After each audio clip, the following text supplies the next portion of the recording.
Yeah. Okay. So any doubts from the previous class? First, let's clear that.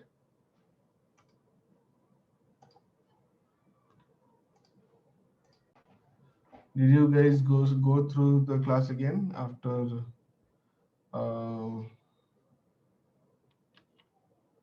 Yeah, I was going through it halfway through. Okay. Okay. So you have any doubts, any questions to ask? No, sure. All well so far. Okay. Good. Good. Good. Okay. So we will start with some question answer session, and then we will move to the next topic. So yesterday we read about models, features, univariate, bivariate, and multivariate analysis. So, so one, uh, yeah.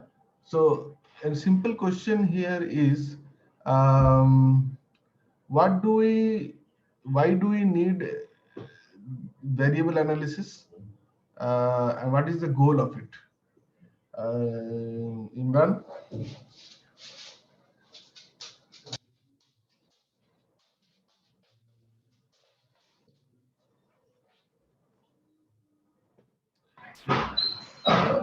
Vishwa, actually, see, the main concept of this model development is to like simulate the real world entities. Okay, No, where no, we are. I'm not asking about model development. I'm asking about what is the variable analysis. We did univariate, multivariate, bivariate analysis, right?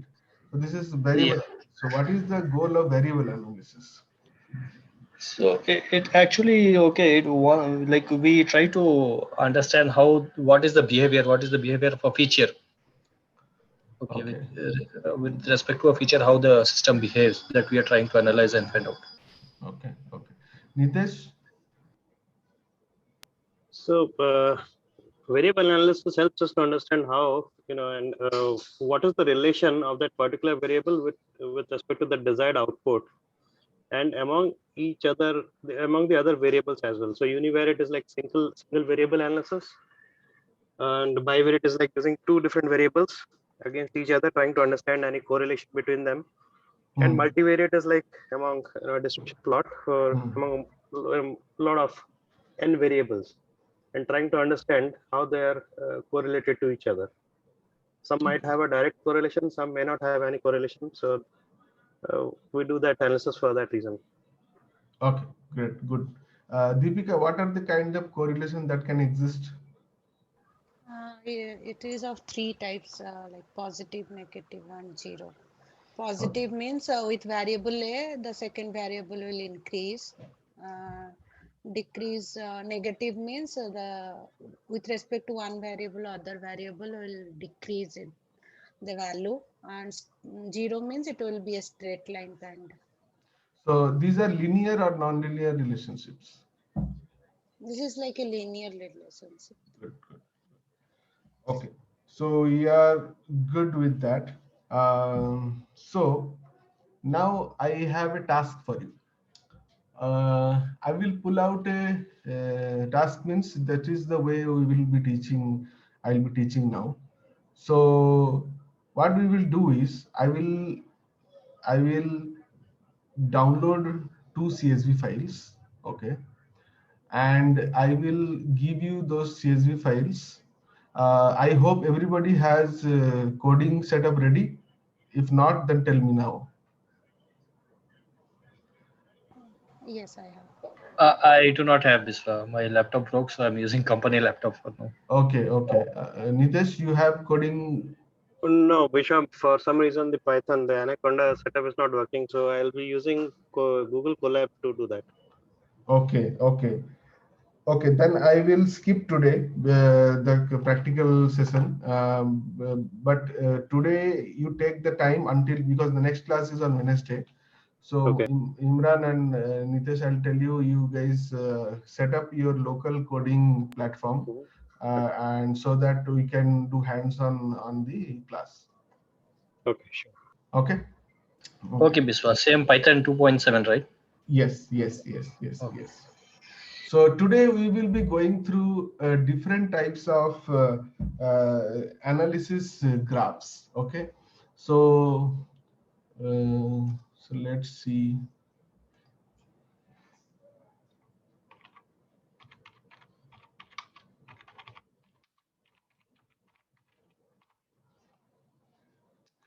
Okay, so now there matplotlib is the library which is mostly used in Python for any type of plotting. I hope this is you already know. If not, then keep this in mind that matplotlib is the library which is mostly used in having the plotting in Python. Okay. Now there are many types of plotting that you can create. Each type of plotting depends on the type of work, type of analysis that you want to do. So we will see type of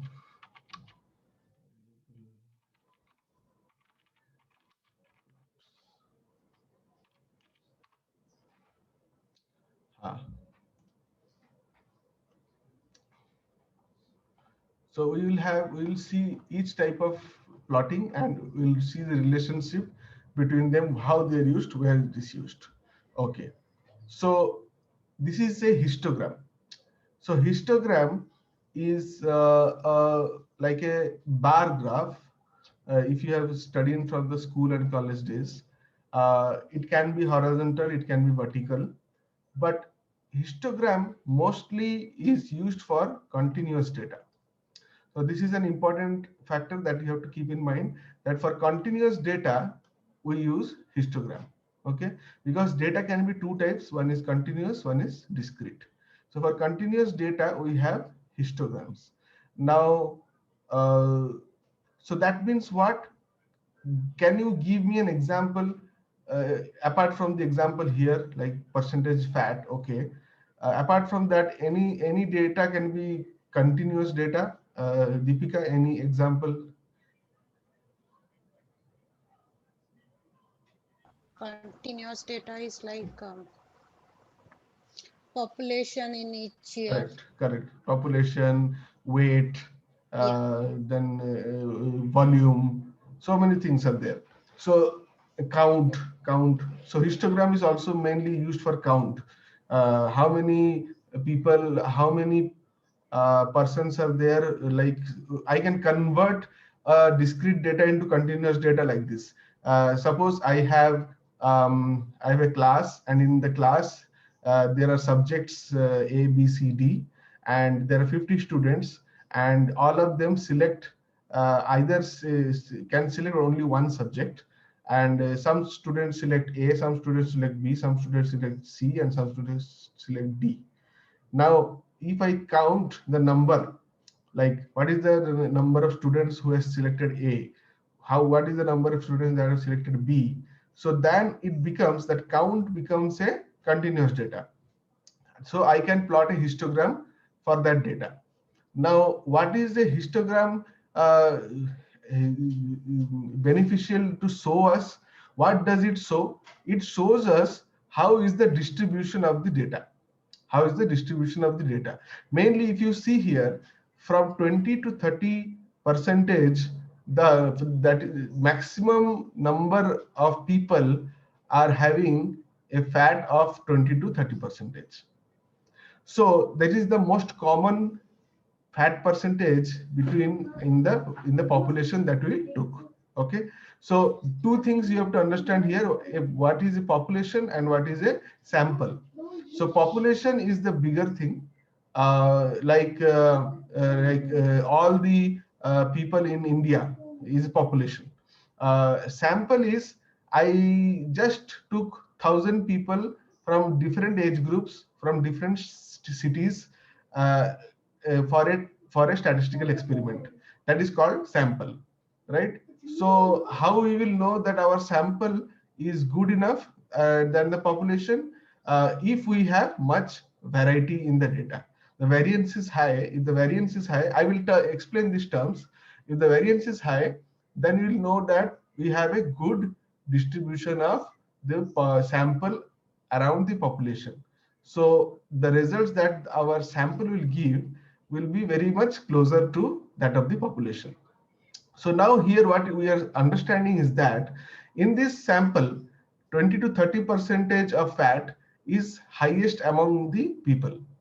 And then we see that less than 20% is only 6 people are there. More than 30%, there are many people, but not as high as 20 to 30. So we can think of a graph like this, right? If we connect the center of each histogram, if we connect the center of each histogram, we will get a continuous graph, right? You are following my mouse, right? So this will follow a continuous graph like this. So these graphs have different shapes. This graph has a shape like this. Some graphs will have different other kind of shapes. So we will study about those shapes of graphs, because each graph has a separate set of properties. Now this is a normal distribution graph. Not exactly normal, little bit skewed on the left hand side. It is little bit heavy on the left hand side, lighter on the right hand side, but it is a normal distribution or a bell curve graph. So which is very common in nature. In nature or in science, in statistics, bell curve or normal distribution is very common, because we mostly expect some values to be in the middle range as highest, and the outliers which is in the left side or the right side are less. It has happened here also. You see, less than 20% is only 6 people. More than 30% is maybe, if you count total, 5, 5, 10, 16, 26, 26, 3, 26, 30 people. So 6 people on the left, 30 people on the right. So that's why it is little bit skewed. So it's little bit skewed. So, but the graph belongs to the normal distribution graph, which is skewed on the left side. Now, how to remove this skewness? How to bring this graph into a perfectly normal distribution? We all will study about that. But the takeaway from here is now that we have continuous data, we have discrete data. Continuous data is very well represented by histograms. Histograms can be vertical or horizontal. Histograms give us a good view of when we connect the middle portion of each histogram bar, we get a smooth continuous graph. This is called smoothing of the histogram. And after the smoothing of the histogram, we will figure out the type of the graph. What is the distribution type, whether it is a normal distribution, whether it is skewed normal distribution, or the Poisson distribution, what distribution. According to the distribution, there is a lot of statistics that we can apply on those graphs. Okay, so one of those statistics is Z-score statistics. We'll read about it. So Z-score statistics is one of those statistics that belongs to the family of normal distribution or Gaussian distribution. So normal distribution is the same as Gaussian distribution. Don't confuse between the two. Okay, bell curve, Gaussian distribution, and normal distribution all are the same, this type of graph. Okay, so this is called bell curve, this is called Gaussian distribution, this is called the normal distribution. On this type of distribution, there is a statistical tool called Z-score, okay, which we will study. Okay, now let's go and see what are the other type of graphs. Now we have a scatter plot. Now fat versus BMI. Now who can say this is useful for what kind of data types? It's already available here. When you have two continuous variables, you can use them, graph them using scatter plot. Okay, so so so you have, so this is like BMI is also a continuous variable and fat is also a continuous variable. So both of them are continuous variables. So I can plot a scatter plot using that. Okay, and what scatter plot helps us in understanding, like the histogram helped us to understand the shape of the distribution. uh, Scatter plots help us understand two things. One is clusters. You can see here is one cluster. Okay, here is one cluster, and maybe here is one cluster. The clusters are not very well defined boundaries, but as our human intelligence and intuition, we can see that there are three clusters. And another one is correlation. Correlation means, who can say what is the type of correlation of this graph? Imran?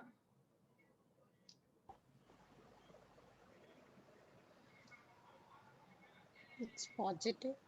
Yes, it's positive correlation, because you can see the graph is increasing graph. Although there are some points where, like this point, from this point the BMI increased but the fat percent decreased.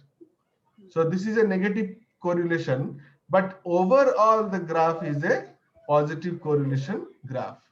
Now from here we will do linear regression, which also I will teach you, to find the best fitting line which can describe this line, describe this graph, so that we can forecast the in a future BMI, that is like 75. If the BMI is say 45, what will be the fat percentage of it? Okay, we don't have the data, but we can predict it based on the linear regression. So linear regression is the best fit line of a scatter plot. I'm not giving you a complete details of those things now, because I will take separate classes for these things separately. But I'm just getting your head around types of graphs that can be possible. Okay, so this, then we use scatter plot. Now this is a very important type of plot. When you have continuous variables that is divided into groups, you have a box plot. Box plot is a very, I'll do one thing, I'll share this one in the chat, because it's a good resource. You can print it out, or okay. So box plot. So we have continuous variables that are divided into groups. Okay. So this is very important. Central tendency and spread of the group. Two things we will know from a box plot. From a box plot, we will know two things: central tendency and spread. Okay. The fertilizers type C is associated with the highest plant growth, while type B produces the greatest variability. Type C, fertilizer type C, is giving the highest plant growth because it's central, or mean, median, mode, whatever. The central limit theorem, right?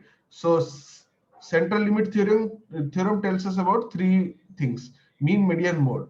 So if we consider the mean, so the mean of this distribution is around 40, which tells that in general, the type C fertilizer gives 40% growth, whereas the type B fertilizer gives in general 35% growth, but there is a lot of variability. Variability means there are a lot of plants which can go as low as 16%, and there are a lot of plants that can also grow as 40%. So that means what? The reliability, just a minute.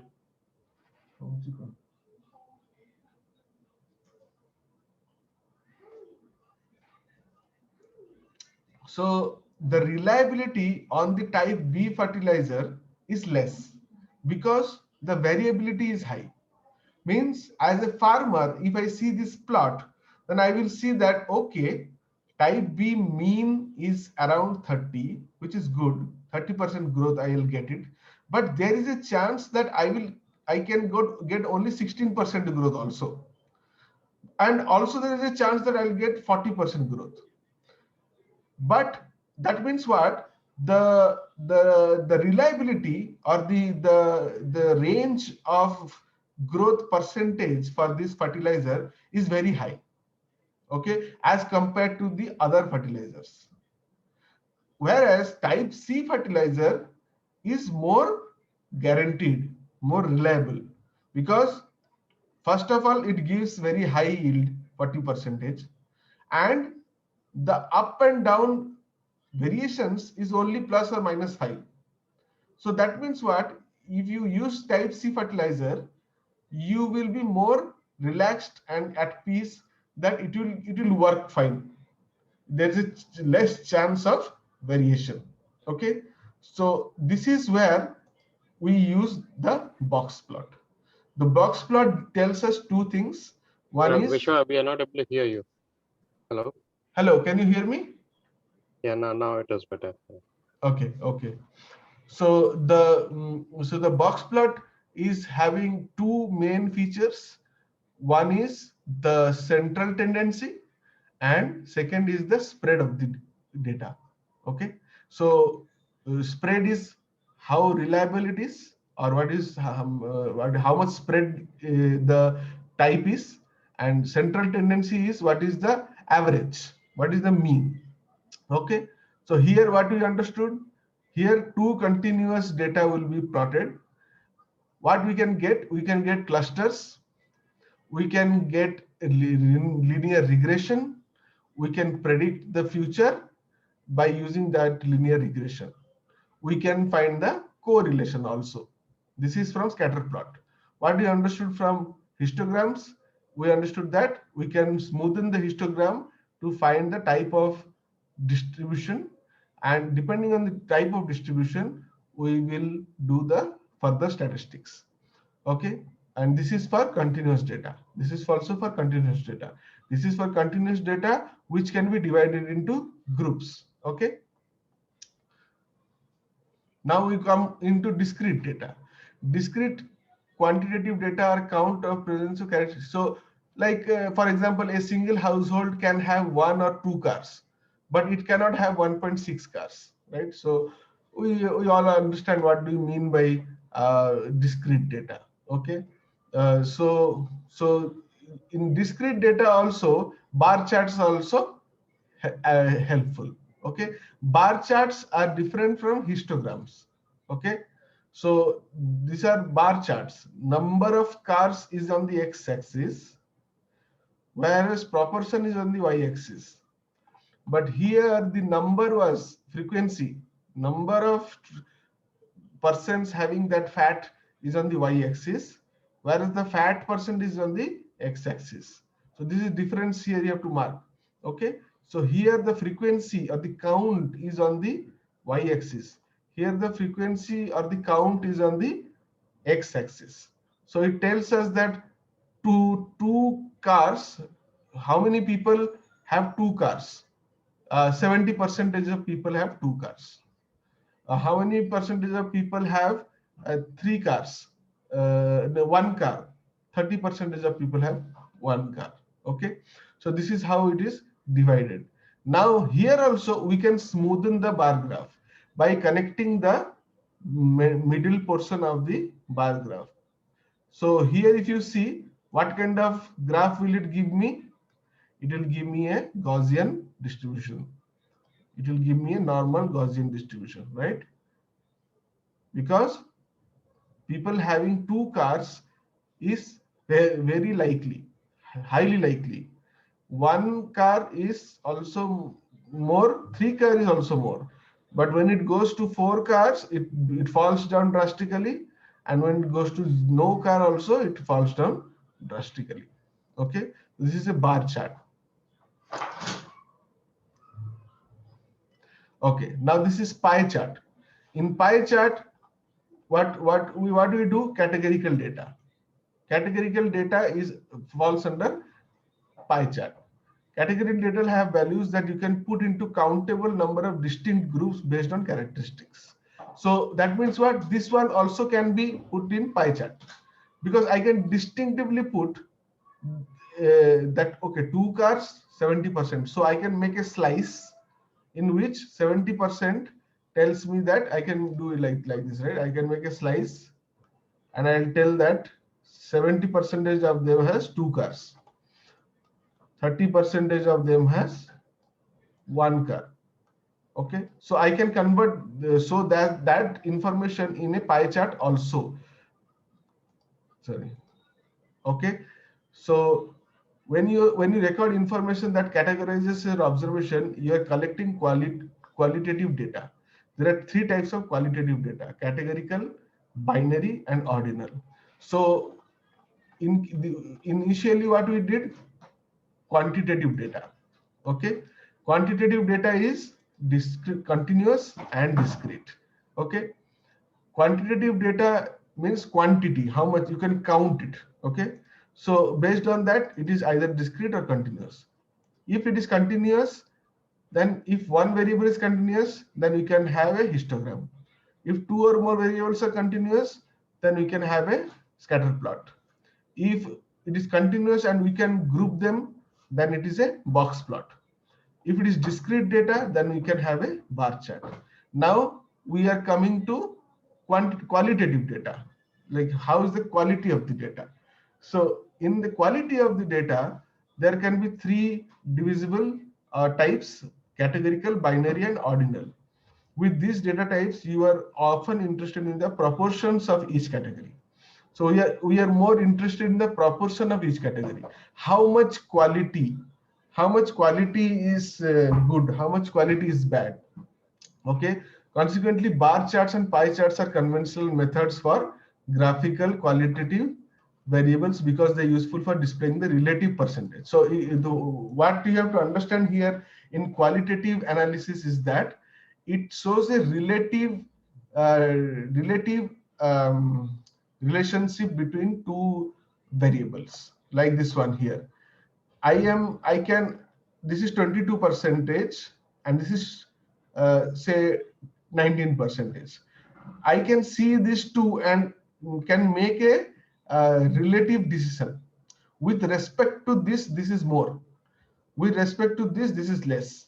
Okay, so mostly data which is qualitative analysis we do becomes what do you call it, relationship based data, where we are more interested in the proportions of the data than of each category. Okay, so okay, categorical data you can put into a countable number of distinct groups based on characteristics. For a category, you can assign categories, but the categories have no natural order. This is important, no natural order. Okay. Okay, so this is the pie chart. Pie chart we all know. Then you have binary data. Binary data is true or false. It can be anything, like either you're fat or slim, you're male or female, or you're pass or fail. So these are called binary data. We can also have a binary data plotted in a pie chart. Nobody is stopping us from that. Ordinal data have at least 3 categories, and the categories have natural order. So this is the ordinal data has. So ordinal, from the word ordinal, you remember order. Okay. When I said categorical, this has no natural order. Categorical data has no natural order, whereas ordinal data has natural order. Okay. Examples of ordinal data variables include overall status, poor to excellent, agreement, strongly disagree to strongly agree, and rank, such as sporting teams. So you understand, right? How, what do you mean by order? Order means if -5 is strongly disagree and +5 is strongly agree, then there is a order, right? This is strongly disagree, strongly agree. This is neutral. So that means I cannot just randomly say that I have 4 categories or I have 3 categories.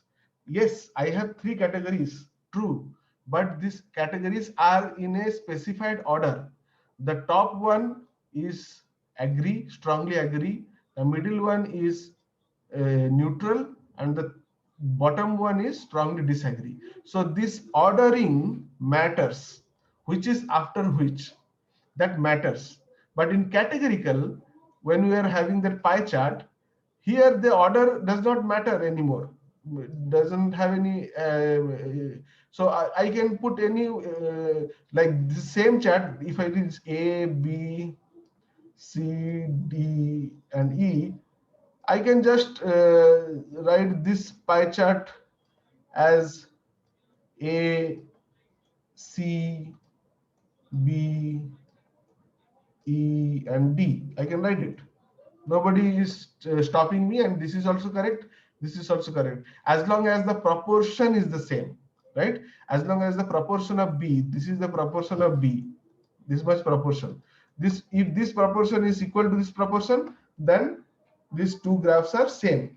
I don't care about the order, whether B is coming after A or coming after C, right? But here the order is important.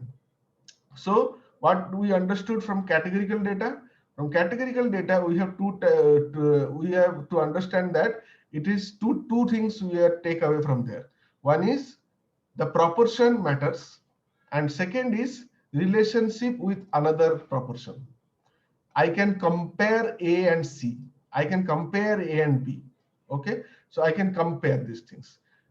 Ordinals has all those same properties except one more new property, that is the order. That is this order has to be maintained. Okay. Okay. Analysts often consider ordinal variables to have a combination of qualitative and quantitative properties. Analysts often represent ordinal variables using numbers like 1 to 5. Yeah, like 1 to 5. So here you have to understand one thing.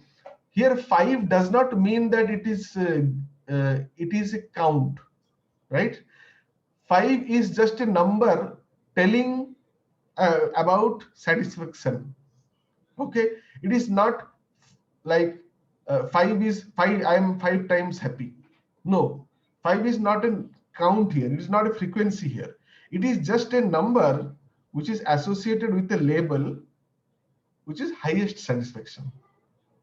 Okay, I could have very well made 1 as the number which is measured as highest satisfaction, as 5 as lowest satisfaction. There is no difference in there. I could have done that, but here the order is that 5 is the best satisfaction. But the number 5, the frequency 5 does not have any sense here, because it is not telling me that quantitatively it is 5 times better, right? It is just a label. Okay. So here also we can have the proportional. So we have pie chart and we have bar chart. Same we can use here, but we have to maintain the order. Okay, so the order means very poor, poor, neutral, good, very good. So this order in which the x-axis is of the bar chart is maintained has to be always in this way. You cannot have very poor, then good, then very good, then neutral, then something. Okay, you have to have this in the order, in whichever order it is defined. Okay, because what it means is that when a person sees that, so he easily see, means if I don't maintain the order, what will be the problem? Let's see what you can say. Nitesh, if I don't maintain order here, if after very poor I write good, and after good I write very good, then I write neutral, then I write poor. So what is the problem that will happen? We cannot, even though we see the graph or visualize it, but there is no proper order in the information flow. It is erratic in nature. Okay, order is not there, but still I am getting the data, right? I Yes. know that I know very poor is 5%, I know good is 70%, but what is the problem will happen? So one more observation is normally we do graphs based on the distribution curve. But if Hmm. we do, if we move the data around, then it might not follow the distribution curve. Okay, okay. Imran? We may not be able to define the relationship properly between Okay. each. Deepika? Yeah, I think the relationship will be broken like from different data. No, what will happen, I'll tell you. See, here there is only five categorical data. That's why it is we are not concerned about that. Okay, this is after this, that is after this, like this. Suppose there are 20 categories. Okay, poor, little bit more poor, like this. We have very fine distribution of ordering of data from very poor to very good. 20 categories are there. Okay. Now, if I shuffle the 20 categories, I will I will lose a very vital information. How? Like this one. See, suppose I am plotting this in the instead of the x-axis, I am plotting the y-axis like this, like this, like this, like this, like this, like this. So I don't have to bother. I know that the topmost is very poor, and I know the bottommost is very good. So I can I from the graph, if I see the graph is like this, then I'll tell, oh, okay, okay. So most of the people are either neutral or poor. Okay, if I see the graph is like this, then the graph is like this, then I'll say, oh, okay, okay. So the graph is people are either neutral or very good. Okay, so but if I break this order, okay, then what happens? This order is breaking. Then I cannot. Then what happens? Poor, very good, then neutral, then very poor. So if I have something here like this, like this, like this, like this, I cannot, because after poor it is very good.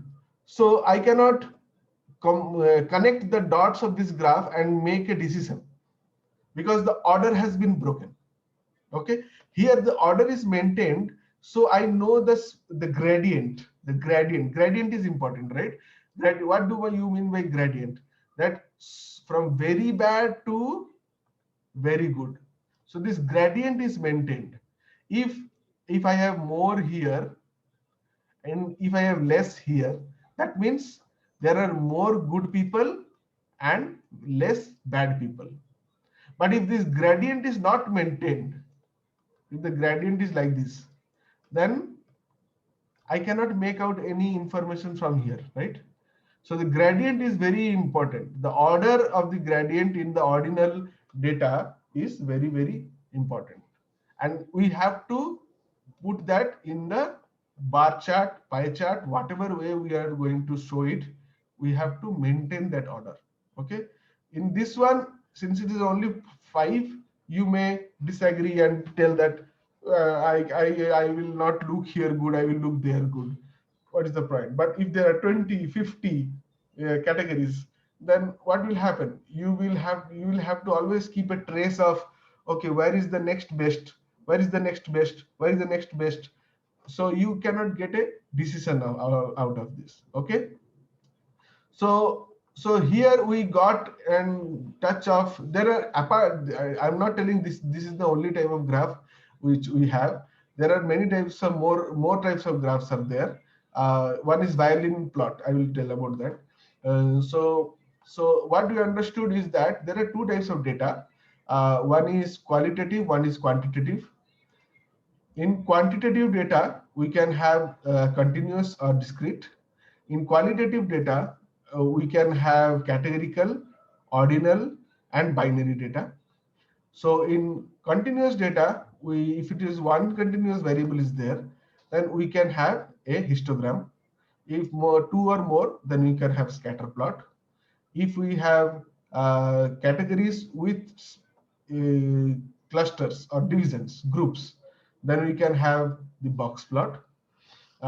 If we have discrete data, then we can go for bar chart or pie chart. And if we have categorical data, then we can have again bar chart or pie chart. Binary data also bar chart or pie chart. But for ordinal data, we can have bar chart, pie chart, everything, but the order should be maintained. This is the main important thing that we have to keep in mind, that the order has to be maintained. Okay, because the order is a hidden information. It's a hidden information which the data is giving us. If we break it, then we lose that hidden information. Okay, it is nothing will be lost, but we will lose a metadata information. Okay, the information about the information, right? So we have poor to rich, that is information. How they're ordered, that is the metadata, information about the information. Okay, so this is all about this. Let me go to violin chart once. Violin plot. This violin plot is also very good. I like this.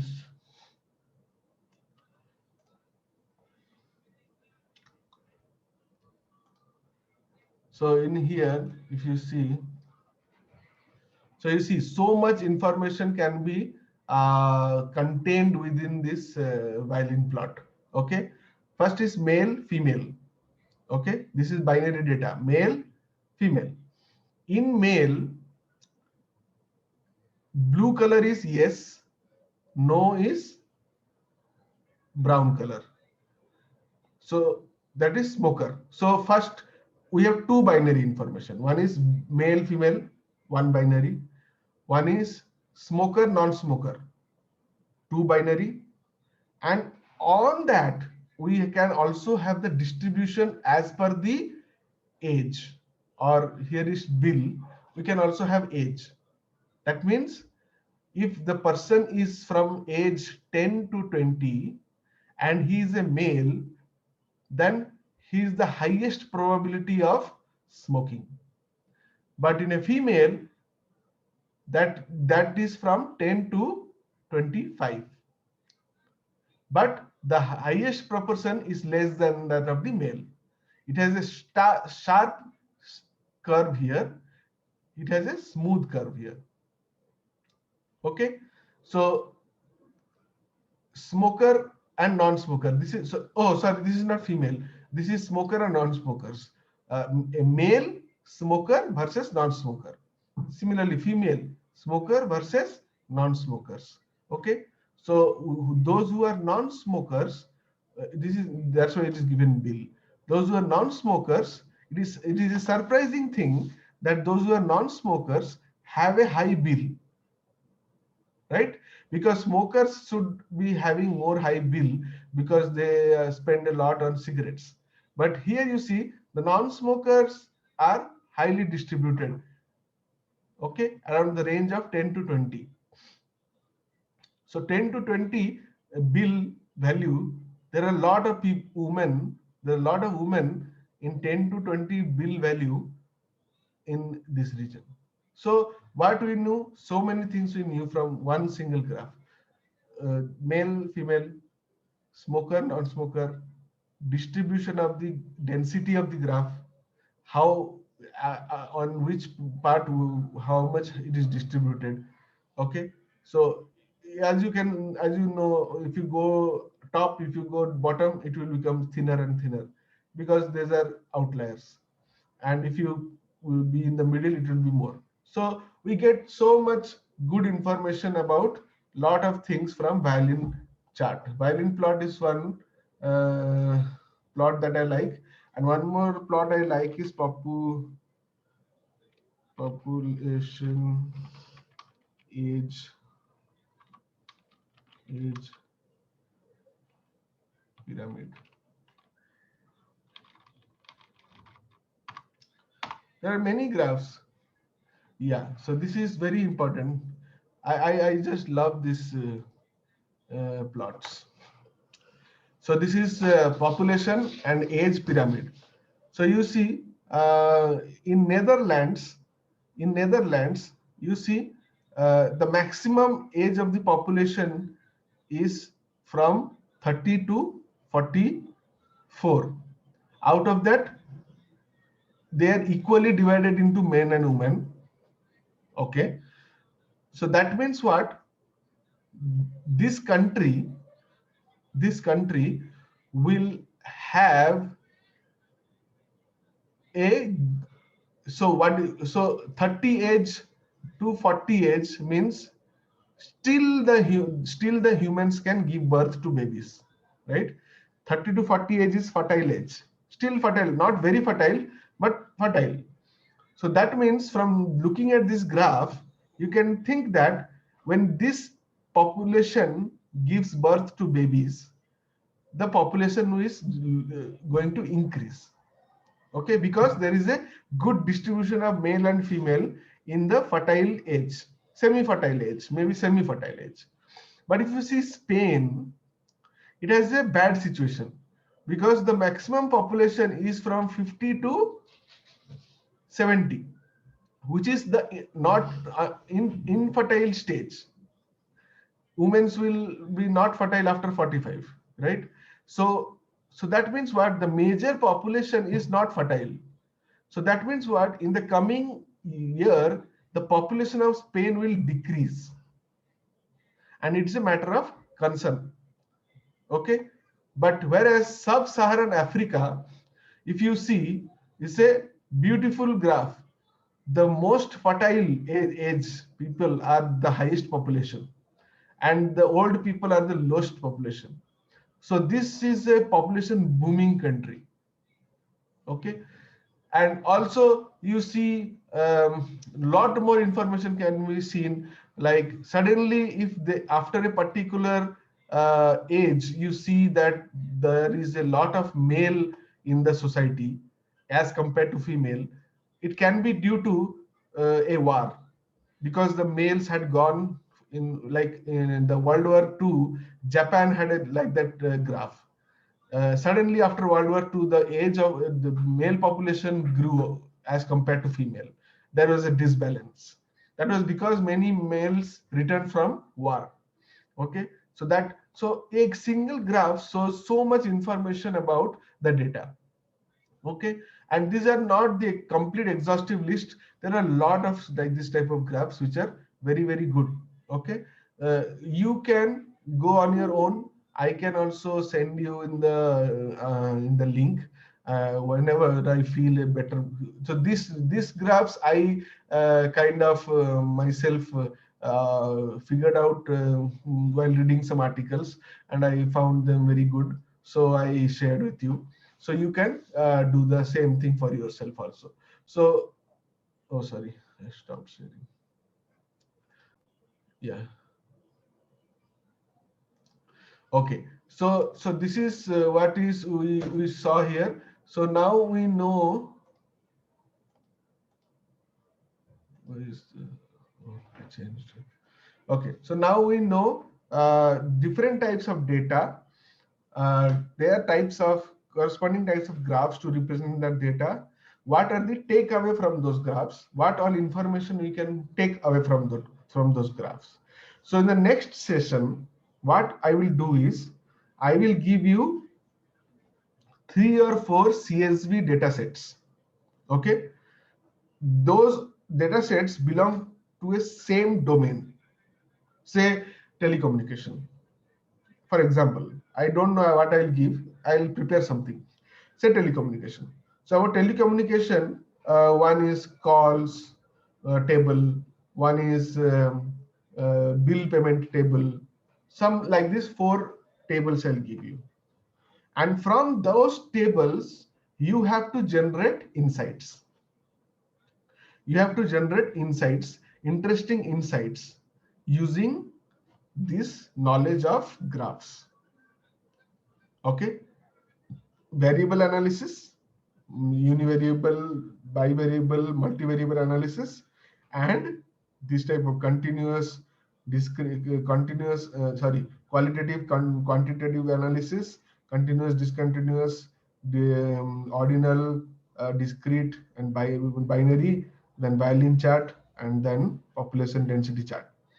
So using all this information, you and that table of data, you have to find out the insights, which is not obviously inside the charts, inside the CSV files. Okay, they are not obvious. You cannot see them. You have to figure them out and show me that this is something I've discovered. The more the number of discoveries one makes, the higher the point goes. Okay, so we will have a winner, first, second, third, fourth accordingly. So be ready for that. Keep your Python development environment set up. Okay, we will have this exercise on Wednesday. Any questions? No. Okay, good. So if there are no more questions, I'll sign off and I'll upload this video, and just follow the playlist that I have given to you. Every class, after every class, within an hour, the class will be in the playlist. Okay. Okay, guys. Thank you so much. Thank you all. Thank you, Vishwa. Good. Thank you, Vishwa.